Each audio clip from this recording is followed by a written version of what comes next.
então vamos lá, galera, voltando aqui com o direito do trabalho. Então, nos blocos anteriores, começamos a falar sobre jornada de trabalho, falamos sobre os intervalos, então vamos continuar agora nos intervalos e vamos aumentar os períodos aqui de descanso. Vamos para o descanso semanal remunerado, depois vamos chegar às férias. Então, sobre intervalos ainda, o que nós temos que dizer? Nós partimos no bloco anterior de uma premissa de que os intervalos intra-jornada, eles não são computados na jornada de trabalho. Então, os intervalos intra-jornada, aqueles que ocorrem dentro da jornada de trabalho, não são computados, não são considerados jornada. Só que existem alguns, e nós temos que saber quais são, que são computados sim, que são considerados jornada de trabalho. Nós temos algumas situações em que o empregado ele não trabalha, ele está no momento de descanso, mas aquele momento de descanso ele é remunerado, é considerado trabalhado. Então, coloquei para vocês aqui, reuni para vocês aqui 4 situações de intervalos intra-jornada remunerados. A primeira delas aqui, ó, pessoal que trabalha com mecanografia e digitação. E aí nós temos o artigo 72 da CLT e súmula 346 do TST. O que nós temos que saber principalmente sobre esses intervalos? O tempo de trabalho e o tempo de descanso.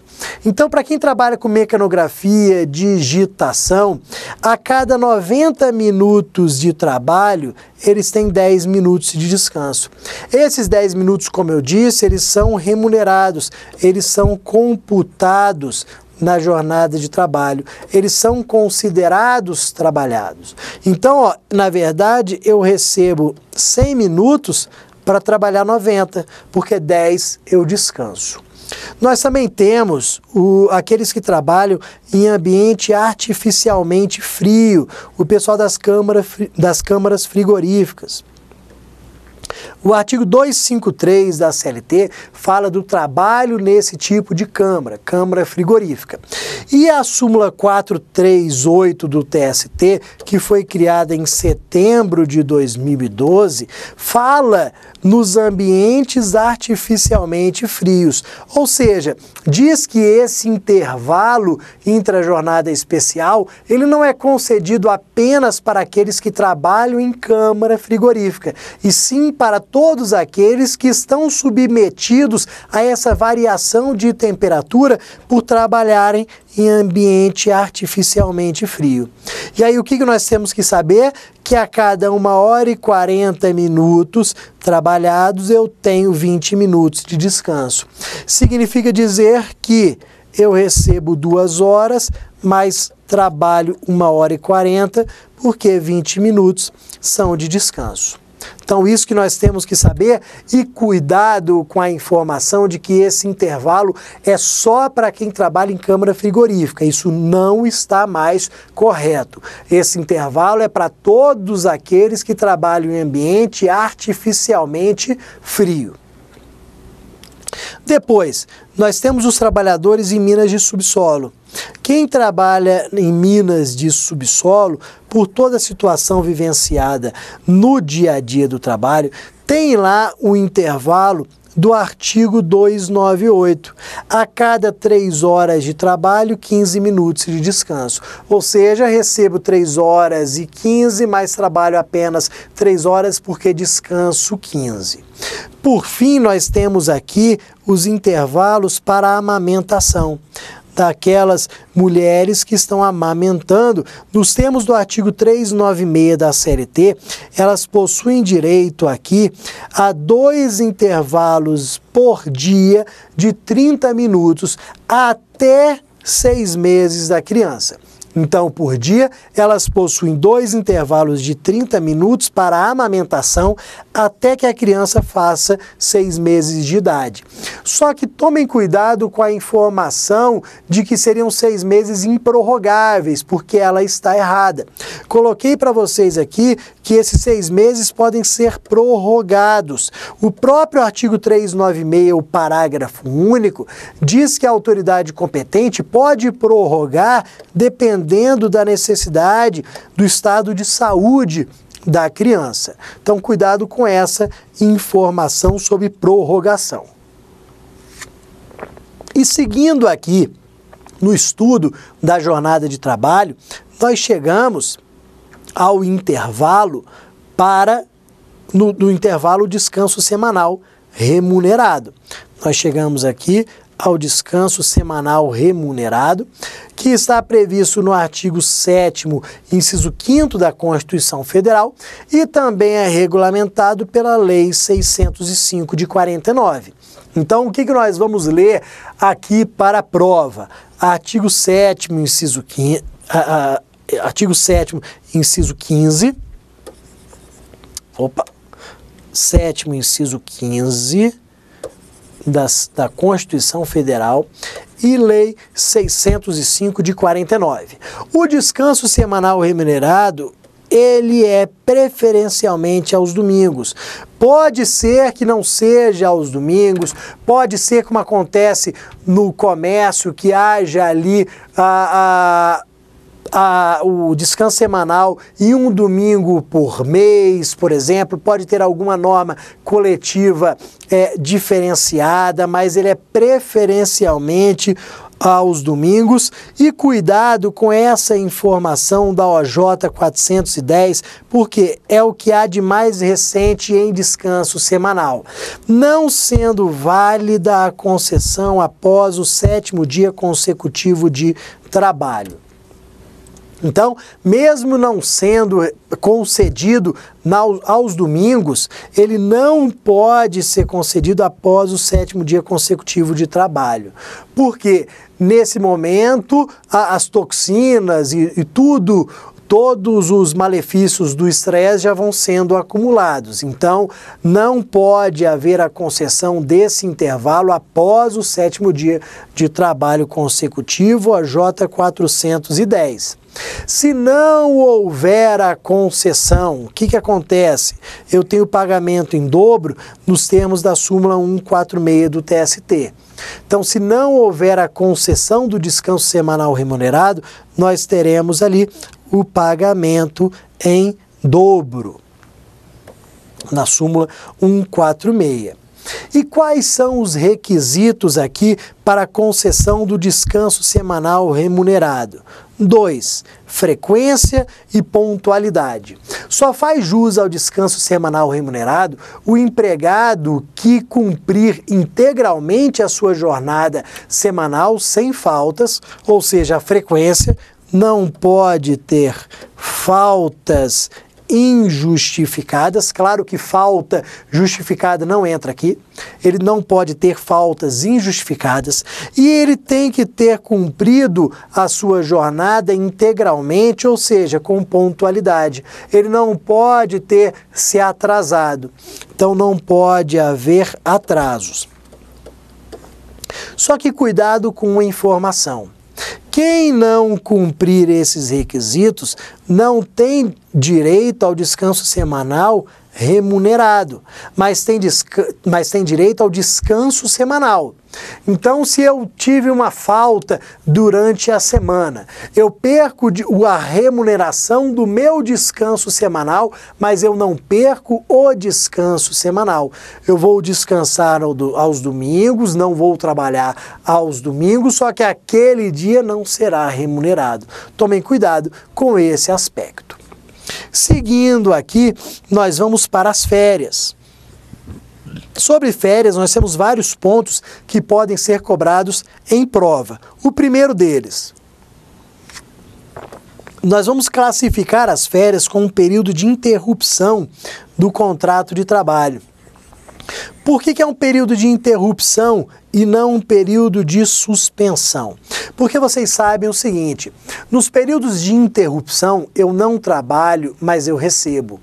Então eu tenho ali a sustação parcial dos efeitos do contrato de trabalho.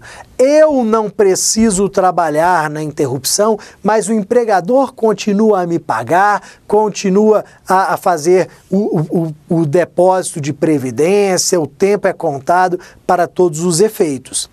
Isso na interrupção. Então, na interrupção, eu não tenho trabalho, mas eu tenho salário. Na suspensão, eu não trabalho e não tenho salário. Na suspensão, eu não vou trabalhar, não vou receber, aquele período não vai ser considerado como tempo trabalhado para fins previdenciários, nada. É a hipótese de uma falta injustificada. Um belo dia faltei, não existe justificativa legal, não recebo aquele dia não é contado como tempo de trabalho. É uma hipótese de suspensão do contrato de trabalho. Então, como nas férias eu tenho remuneração e não tenho trabalho, conto aqui como tempo de interrupção do contrato de trabalho. E aí vejam, sobre férias, nós temos que lembrar aqui os conceitos de período aquisitivo e concessivo. Período aquisitivo são os 12 primeiros meses de trabalho. Então, comecei a trabalhar hoje, os 12 primeiros meses são de período aquisitivo. Eu estou adquirindo o direito às férias. Cumpridos os 12 primeiros meses, eu passei a ter direito adquirido às férias de 30 dias. Só que essas férias de 30 dias podem ser concedidas pelo empregador no período que ele entender melhor, dentro do período concessivo, que é um novo período de 12 meses. Então, o que acontece? Nós temos aqui os 12 primeiros meses como um período aquisitivo e depois 12 próximos meses como período concessivo. Primeiro, adquirir o direito às férias para depois ter a concessão das mesmas. Só que dentro desse período concessivo aqui, ó, o empregador é que escolhe quando que eu terei férias. Não existe aqui na teoria, na CLT, aquela história do empregado, eu vou falar para o meu empregador que eu quero férias em julho, em setembro. Não, dentro do período concessivo, ele, empregador, é que escolhe e te coloca de férias. Mas vejam, se não houver a concessão das férias dentro do período concessivo, nós temos aqui uma penalidade. Eu tenho a dobra do pagamento das férias. As férias vão ser consideradas vencidas ou em dobro. As férias vencidas ou em dobro porque a remuneração delas será em dobro. Eu receberei 2 vezes o meu salário mais 1/3. Nas férias simples, concedidas dentro do período concessivo, eu tenho o quê? O salário mais 1/3. Se o empregador não concede as férias dentro do período concessivo, eu tenho direito a receber 2 vezes o meu salário e mais 1/3. Isso daqui nós encontramos nos artigos 134 e 137 da CLT. As férias serão concedidas no período concessivo sob pena de pagamento em dobro.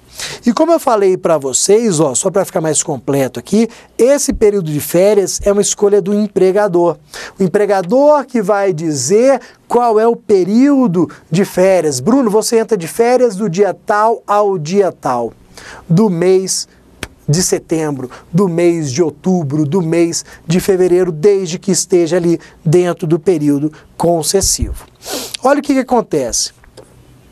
Falei para vocês que nós temos aqui as férias de 30 dias. Só que pode haver uma redução do período de férias. A redução do período de férias está de acordo com o 130 e o 130A da CLT. O 130 da CLT está relacionado àqueles empregados que desenvolvem atividade em jornada integral, entre aspas, normal. Então, eu parto da ideia de que eu tenho 30 dias de férias, mas esse período pode ser reduzido de acordo com as faltas injustificadas do meu período aquisitivo. Se eu tiver faltado muitas vezes ao trabalho no período aquisitivo, sendo faltas injustificadas, eu terei a redução do período de férias. Então pode ser que eu tenha 24 dias de férias, 18, 12 dias de férias. Pode ser que eu nem tenha período de férias de acordo com o número de faltas. Essa redução ela está explícita no artigo 130 da CLT. O 130A da CLT traz também a redução do número de dias, mas para aqueles trabalhadores que laboram em jornada parcial, que nós vimos lá atrás como aqueles trabalhadores que desenvolvem jornada de até 25 horas semanais. Esses trabalhadores, do artigo 58A, têm as férias nos termos do artigo 130A. Eles já partem da ideia de um período inferior. As férias começam ali em 18 dias. O período máximo de férias, o 130A, para quem trabalha a tempo parcial, é de 18 dias. E ela vem sendo reduzida não em virtude de faltas, mas em virtude do número de horas trabalhadas. Quanto menor o período de horas trabalhadas, menor o período de férias. Além disso, sobre férias, nós temos o fracionamento delas. Fracionamento que está de acordo com o artigo 134, parágrafo 1º. As férias, elas podem ser fracionadas, perfeito, podem ser divididas, ok. Só que olha o que acontece, eu tenho uma restrição aqui. Maiores de 50 anos e menores de 18 não podem ter as férias fracionadas. As férias dos maiores de 50 e menores de 18 devem ser concedidos em um único período. Então você tem direito a 30 dias de férias, você vai tirar os 30 dias corridos. Você não pode ter fracionamento de 15 em 15 agora, 15 depois. Não. Maior de 50 e menor de 18, férias num período apenas, sem possibilidade de fracionamento. Para os demais empregados, pode haver o fracionamento, mas qual é a limitação? Eu só posso ter fracionamento em 2 períodos. Eu não posso fracionar as férias em 3, 4, 5 períodos, não. Apenas 2 períodos, um dos quais não pode ser inferior a 10 dias. Isso faz com que nós tenhamos as seguintes possibilidades. O que é comum? 15, 15. Pode ser 16, 14, 17, 13, 18, 12, 19, 11, 20, 10. Essas são as possibilidades de fracionamento. Vou tirar 15 dias agora e 15 dias depois, é bem comum. Vou tirar 10 dias agora e 20 dias depois. O que eu não poderia ter, por exemplo, é um período de 22 e 8, porque 8 seria inferior a 10 dias. Então vamos tomar cuidado com essas informações. Eu posso fracionar com a limitação dos maiores de 50 e menores de 18, desde que sejam em 2 períodos, não sendo possível fracionamento no período inferior a 10 dias. Além disso, seguindo aqui, o que acontece com a concessão das férias? Tomem cuidado com isso. Eu tenho comunicação e pagamento. Sobre as férias, comunicação por escrito. Vamos tomar cuidado com esse ponto aqui. A comunicação das férias tem que ser por escrito. Isso daqui traz um gancho lá com o processo do trabalho. Por quê? Nós vamos estudar em processo do trabalho a questão das provas. Dentre as provas a serem analisadas, nós temos a prova documental. A prova documental, ela é obrigatória em algumas hipóteses, em algumas situações. Dentre elas, a comunicação de férias. Como é que o empregador prova a concessão das férias? Por escrito. Por quê? Porque o artigo 135 da CLT traz a comunicação por escrito. E o que acontece? Eu preciso de antecedência mínima de 30 dias. O empregado não pode ser surpreendido com a comunicação hoje para entrar de férias daqui a 10 dias. Não, mesmo porque nós podemos pensar que ele tem que programar as férias, que ele vai tirar as férias para viajar com a família, para descansar, então ele teria que programar. Então nós temos antecedência mínima de 30 dias para essa comunicação. Comunicou por escrito com 30 dias de antecedência, nós temos o pagamento das férias, com antecedência mínima de 2 dias, artigo 145 da CLT. Então, com pelo menos 2 dias de antecedência, as férias serão pagas. Férias pagas, salário mais 1/3. Só que olha o que acontece. Pode ser que o empregado tenha vendido as férias, ou seja, tenha feito a conversão das férias. Essa conversão das férias, ela é possível. Essa conversão das férias, que a gente chama de venda de férias, ela está prevista no artigo 143 da CLT. O empregado pode converter até 1/3 das férias. Cuidado ao falar que ele pode converter 10 dias. Não.